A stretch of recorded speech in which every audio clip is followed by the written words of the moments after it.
शेतकरी मित्र नमस्कार, मी तुमचा मित्र रोहित बोरगावे. बोरगाव टेक्नॉलॉजी हे आपल्या आवडत्या यूट्यूब चॅनलमध्ये आपलं स्वागत करतो. तसंच आपल्या फेसबुक पेजवर आपलं स्वागत करतो. तर शेतकरी मित्रांनो, आज आपण बघत आहे की बाबा कलिंगड 40 टन कसं काढायचं आहे. तर ह्याचे लागोपाठ आपण भाग बघत आहे. तर त्यातील चौथा भाग बघत आहे. पहिले 1, 2, 3 भाग दिलेले आहेत की ज्या माध्यमातून पहिल्या 30 दिवसापर्यंत काय मॅनेजमेंट करायचं हे बघितलेलं आहे. आणि भाग 4 मध्ये बघत आहे की बाबा हे 7 प्रॉब्लेम्स जे आहेत जे आपल्याला कलिंगड 40 टनापासून मागे घेऊन जातात. कलिंगड्समधले अडथळे आहेत बाबा. मी तुम्हाला पहिल्यांदा सांगितलं आहे की कलिंगड शेती ही आपल्या अडथळ्याची शर्यत आहे. 40 टन उत्पादन काढायचं म्हणजे. तर या 40 टनामध्ये जे काही अडथळे येणार आहेत तर ह्या व्हिडिओ बनवत आहे. व्हिडिओला सुरुवात करण्याआधी जे कोणी आपल्या चॅनलवर नव्हे ते चॅनल सबस्क्राईब करा. महाराष्ट्राचाच नाही तर संपूर्ण भारतातला सामान्य तरुण शेतकरी कृषी उद्योग झाला पाहिजे, ज्यासाठी जे काही काम करतो ते काम तुमच्यापर्यंत पोहोचलं पाहिजे. बोरगावे टेक्नॉलॉजी शेतीमध्ये संशोधन, मार्गदर्शन, भरपूर उत्पादन, नवनवीन संकल्पना फक्त आणि फक्त शेतकरी प्रगतीसाठी.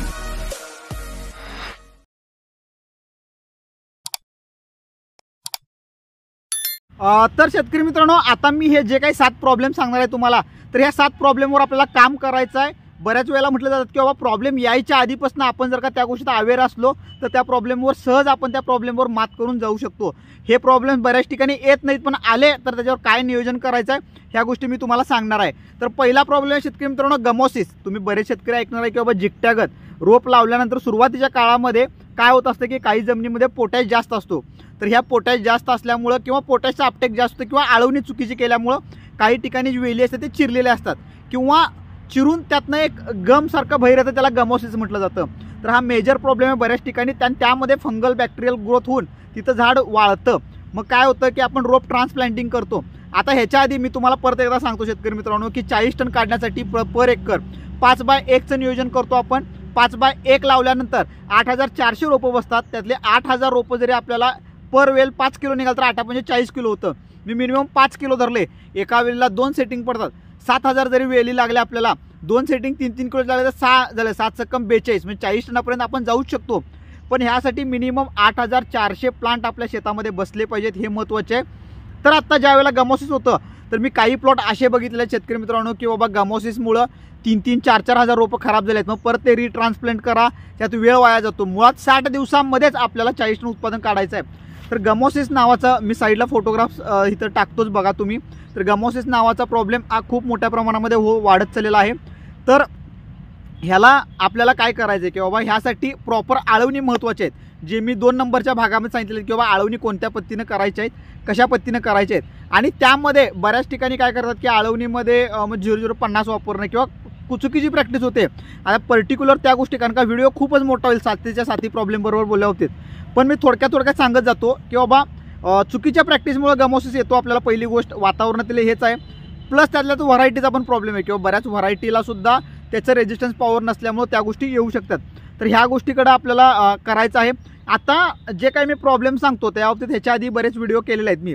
पण बऱ्याच लोकांना जर का हा सेम प्रॉब्लेम आणि मोठा प्रॉब्लेम वाटत असला तर त्यावर मी सेपरेट डीप व्हिडिओ टाकेल. फक्त तुम्ही कमेंट करताना मला सांगायचं आहे की सर गमोसिसबद्दल डीप व्हिडिओ टाका. असे एकाच प्रॉब्लेमचे जर का 10च्या पुढं कमेंट आले तर मी त्यावर नक्की व्हिडिओ बनवेन. तर शेतकरी मित्रांनो, गमोसिसचा प्रॉब्लेम आहे. नंबर 1चा प्रॉब्लेम सुरुवातीच्या काळात येणारा गमोसिस आहे. त्यावर आपल्याला खूप चांगल्या प्रकारे नियोजन केलो आपण. बरं समजा यदा कधीच गमोसिस जरी आला तरी तुम्ही त्याच्यावर प्रॉपर त्याचं स्प्रे घेणं आणि थोडं आळवणी करणं हे पण खूप महत्त्वाचं आहे. तर त्यासाठी तुम्ही बोर्डो मिक्सचरचा वापर करू शकता, बॅक्टेरियाचा वापर करू शकता, 2-ब्रोमो-2-नायट्रो ह्याचा वापर करून. जर का बॅक्टेरियल असला, त्यातलं गम बहिरेत असतं, बॅक्टेरियल असेल तर 2-ब्रोमो-2-नायट्रो वापरू शकतो किंवा कासुबी कोसॅट हे हात वापरू शकतो. पण ह्याच्या पण पलीकडे जाऊन कंट्रोल होत नसला तर त्यांनी पर्सनली थोडं आमच्या कुठलाही संपर्क करू शकता, जेणेकरून आपण त्यामध्ये सोल्युशन काढू शकतो. शेतकरी मित्रांनो, हा झाला गमोसिसचा प्रॉब्लेम 1. पण हा बऱ्याच ठिकाणी सगळ्याच ठिकाणी येतो असा काही नाही. काही प्रमाणात काही भागात येतो. पण समस्या आहे, जर काय आलाच प्रॉब्लेम तर आपली रोपं कमी झाली, संख्या कमी झाली, परत ते टाकलं आपण रोपं, ते परत मॅच व्हायला वेळ झाला. त्यामुळे हे 40 टनापासून आपल्याला दूर घेऊन जाणारा हा पहिला प्रॉब्लेम आहे.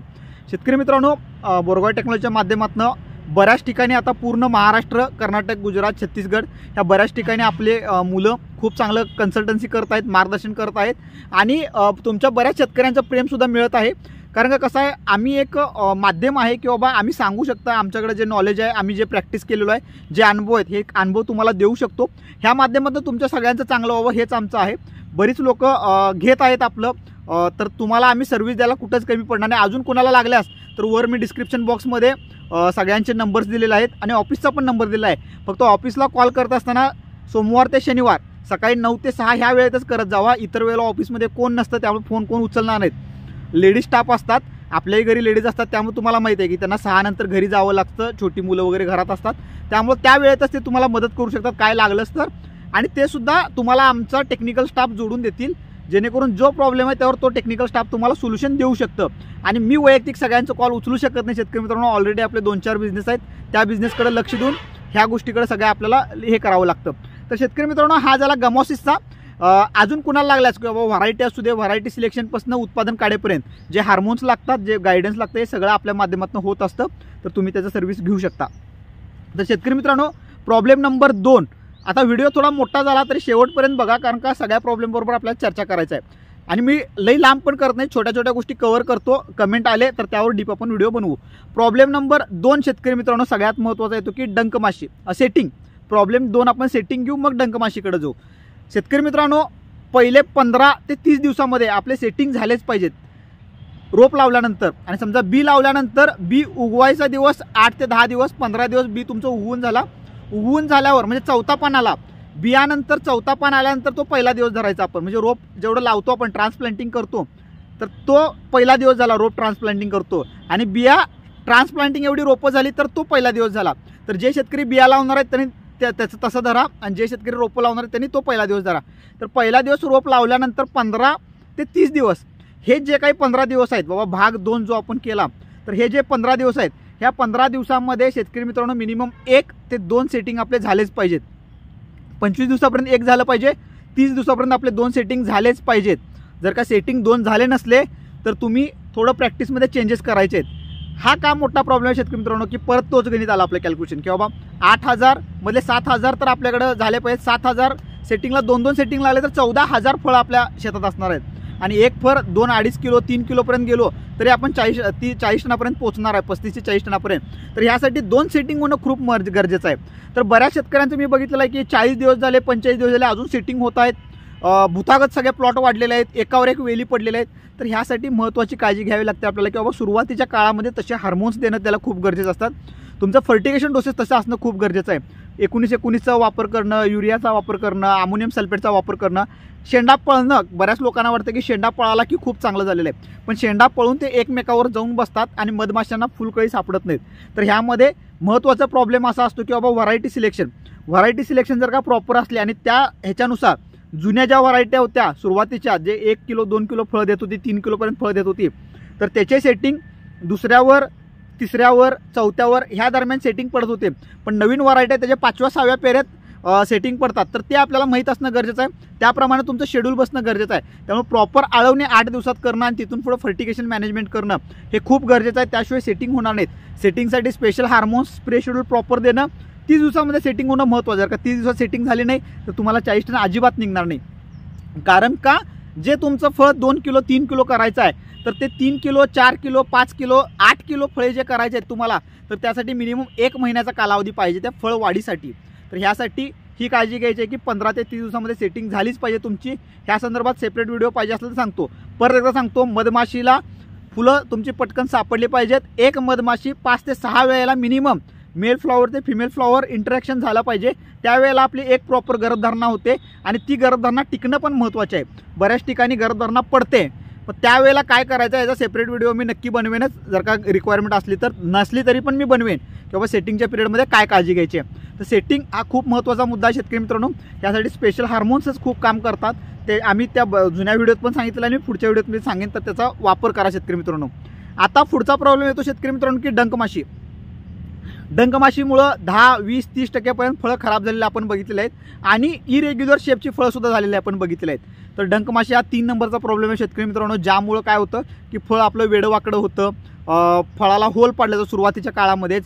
ज्या ठिकाणी आपल्या साईडला उकरंडा ज्यांच्या जवळ आहे किंवा आधीच्या प्लॉटमध्ये फळं आपण तसंच टाकून दिलेलं आहे, तर तिथं डंकमाशी वाढते. डंकमाशी तुमचं फळ खायला येत नाही, तिथं फक्त ती अंडी घालायला येते. डंकमाशीच्या बाबतीत एक सेपरेट व्हिडिओ मी बनवणारच आहे. पण डंकमाशी ही अंडी घालायला येते ज्यावेळेला छोटं सेटिंग पडते आपली, एकदम छोटं, एवढं बोरा एवढं, लिंबू एवढं किंवा त्यापेक्षा छोटं असतं, तर त्याच वेळेला ती डंकमाशी येते आणि तिथं आपली अंडी घालते. तर त्यावेळेला अंडी घातल्यामुळे ते फळ असं वेडंवाकडं होतं, त्यातून तिथं घर केलं जातं, त्याचे सुप्तावस्थेत असतात अंडी, त्यामुळं फळ वेडंवाकडं होतं, फळ वाढतच नाही आणि ते फळ मार्केटला जात पण नाही. तर ह्या डंकमाशी हे सुद्धा बऱ्याच ठिकाणी 5% तर नॉर्मल नुकसान आहेच, पण बऱ्याच ठिकाणी 20-30% आपण बघितलेलं आहे. त्यामुळं हे सुद्धा नुकसानकारक आहे. बरं, तिथलं सेटिंग तिथं राहिलं आपल्याला, परत पुढचं एक सेटिंग पडलं, तर ह्याच्यामुळं डंकमाशीवर नियोजन करणं खूप महत्त्वाचं आहे. त्यामुळे 15 ते 20 दिवस ज्यावेळेला होतात आपले, ज्यावेळेला पहिली सेटिंग पडणार आहे, तर 15व्या दिवशीच मी तुम्हाला सांगतो शेतकरी मित्रांनो की तुम्ही ट्रॅप लावा मेलॉन फ्लायचे, त्यामध्ये मेलॉन फ्लाय जातील, सापडतील आणि ते डंकमाशीपासून वाचतील. पण ह्याच्यापेक्षा तुमच्या आजूबाजूला सगळे जे काही उकरंड असतील ते उकरंड सगळे नष्ट करा, त्याच्यावर माती टाका, जेणेकरून डंकमाशी येणारच नाही. कारण का डंकमाशीचं खाद्य हे सडलेलं कुजलेलं जे असतं हे खाद्य आहे त्याचं, आणि आपल्या चांगल्या कलिंगडावर अंडी घालायला येतं. तर शेतकरी मित्रांनो, प्रॉब्लेम क्रमांक 3 झालेला आहे आपला, की बाबा डंकमाशी. प्रॉब्लेम क्रमांक 4 येतो व्हायरस. आता बऱ्याच ठिकाणी शेतकरी मित्रांनो मी स्टेप वाईज चालू आहे, म्हणजे पहिल्या 60 दिवसामध्ये कसे कसे प्रॉब्लेम्स येतात मी त्या प्रॉब्लेमप्रमाणे चालू आहे शेतकरी मित्रांनो, की सुरुवातीच्या काळात गमोसिस येतं, त्यानंतरच्या काळात तुम्हाला सेटिंगचा प्रॉब्लेम होतो, त्यानंतरच्या काळात डंकमाशी होते. जसं आपलं 25-30 दिवस होतात तर बऱ्याच ठिकाणी आपल्याला व्हायरसचा प्रॉब्लेम दिसतो. व्हायरस प्रॉब्लेम कुठं दिसतो? मल्चिंग जिथं केलं नाही तिथं 100% तुम्हाला व्हायरस येणार. त्यासाठी मी शेतकऱ्यांना सांगतो की ड्रिप आणि मल्चिंग हे मस्ट आहे, त्याशिवाय कलिंगड करूच नका तुम्ही. तर मल्चिंगमुळं 30 दिवसानंतरच का व्हायरसचा प्रॉब्लेम दिसायला चालू होतो?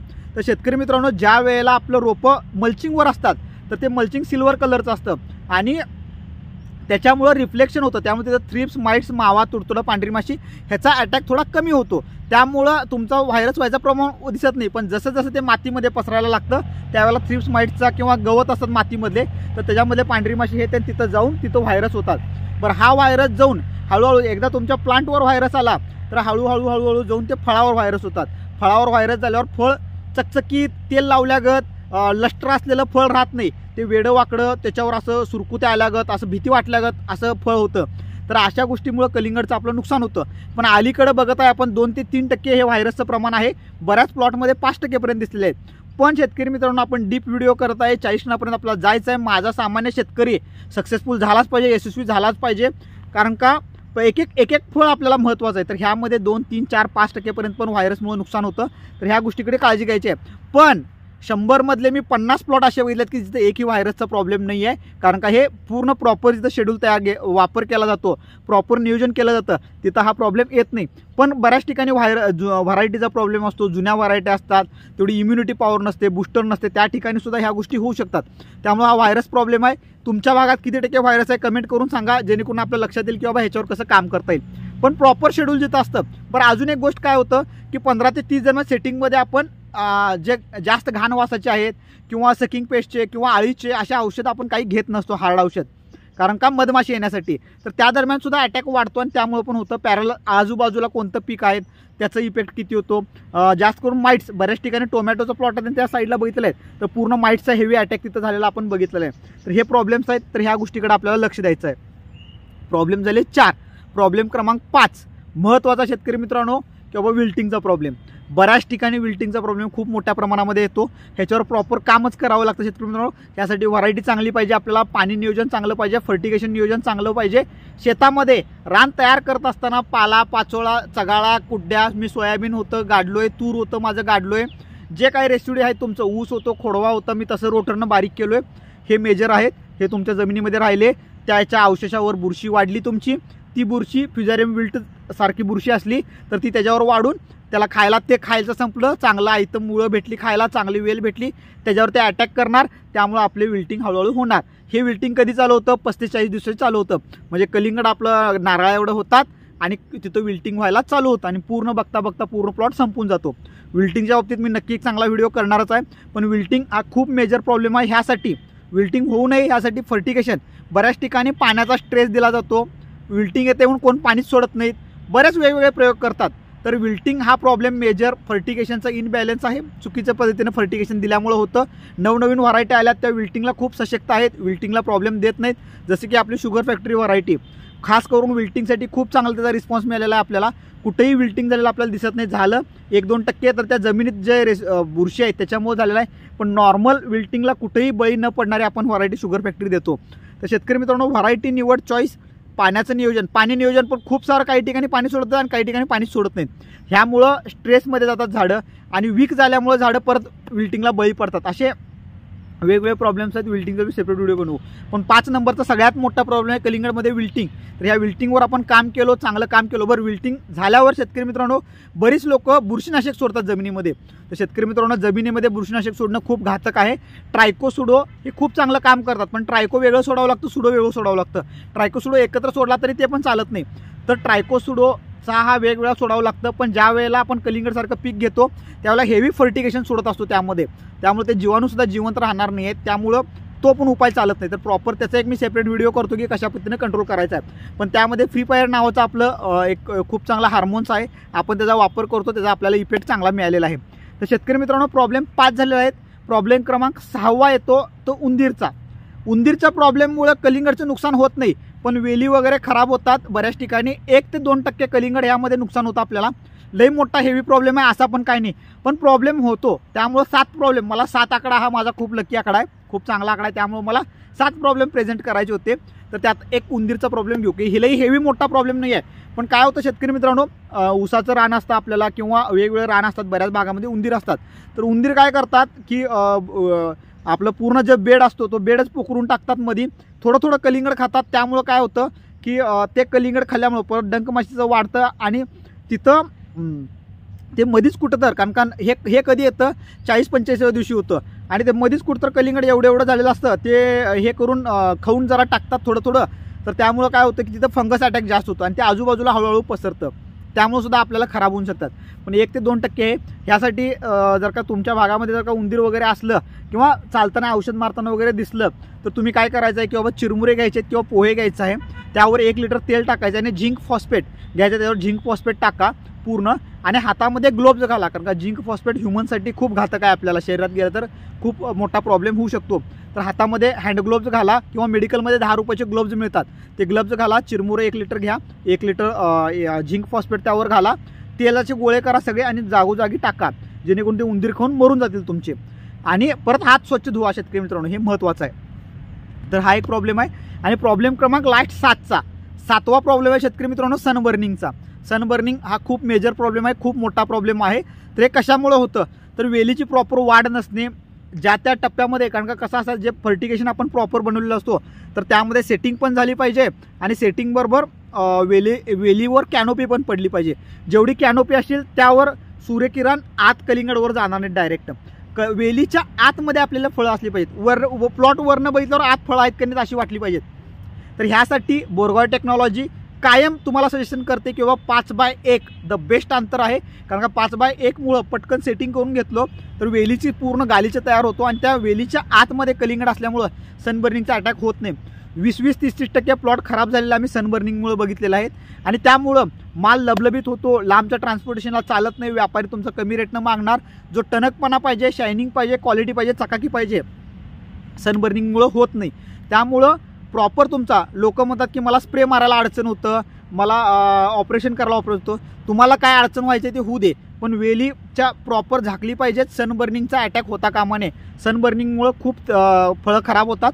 आणि सगळ्यात मेजर विल्टिंग आणि सनबर्निंग, गमॉसिस, विल्टिंग आणि सनबर्निंग हे 3 प्रॉब्लेम कलिंगडमधले खूप मेजर आहेत, बाकी मायनर आहेत. पण ह्या 3 प्रॉब्लेमवर काम केलंच पाहिजे. शेवटच्या टप्प्यामध्ये सनबर्निंग खूप मोठ्या प्रमाणामध्ये होतो, मग लोक चगाळा टाकतात, मग बाकी बऱ्याच गोष्टी काय करत असतात. पण हे करत बसण्यापेक्षा प्रॉपर नियोजन योग्य असतं, महत्त्वाचं आहे. त्यासाठी शेवटच्या टप्प्यामध्ये पण जे काही आम्ही हार्मोन्स देतो की वेली पसराव्या, त्यावर हे व्हावं आणि लष्टर तयार व्हावा, तर यासाठी ते गोष्टीसुद्धा काम करतात. तर शेतकरी मित्रांनो, ओव्हरऑल तुम्हाला सांगायचा उद्देश हाच आहे की हे 7 प्रॉब्लेम तुम्ही त्याचा अभ्यास करा. सामान्य शेतकरी आमचा जो पण का अभ्यास करणार नाही तो पण का कृषी उद्योजक होणार नाही आहे. ह्या गोष्टीवर अभ्यास करा. सोल्युशन तर खूप सारे आहेत, पण योग्य सोल्युशन काढणं हे महत्त्वाचं आहे शेतकरी मित्रांनो. योग्य सोल्युशन काढून आपण यशस्वी होऊया. ह्या 7 प्रॉब्लेमवर तर काम करूया.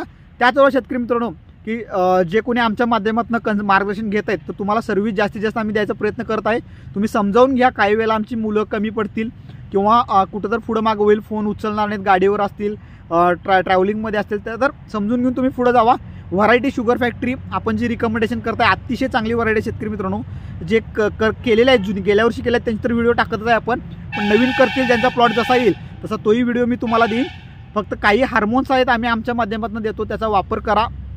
खूप चांगले हार्मोन्स. बिझनेस करायचा उद्देश नाही आहे शेतकरी मित्रांनो, पण 40 टन अचीव करणं, निदान 30-35 टन तरी पर्यंत जाणं, चांगलं उत्पादन काढणं हे गरजेचं आहे. ह्यामध्ये हार्मोन्सचा खर्च लईत लई तुम्हाला 10,000 येतो. फर्टिगेशनचे हार्मोन्स आहेत त्याचा एक 10,000 रुपये खर्च येतो.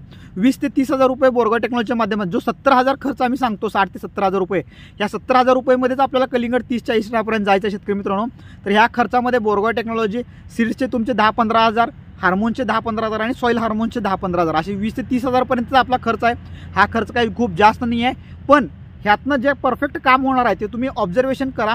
भले 5 एकर करत असतं, 1 एकर आमच्या पद्धतीनं करा, 4 एकर तुम्ही तुमच्या पद्धतीनं करा, पण बघा एकदा की बाबा विश्वास ठेवा, विश्वासात घेऊन काम करा. कसा रिझल्ट येतो नक्की हे बघा. मी वर डिस्क्रिप्शन बॉक्समध्ये नंबर दिलेला आहे, त्या माध्यमातून तुम्ही सहकार्य घेऊ शकता. तर धन्यवाद शेतकरी मित्रांनो.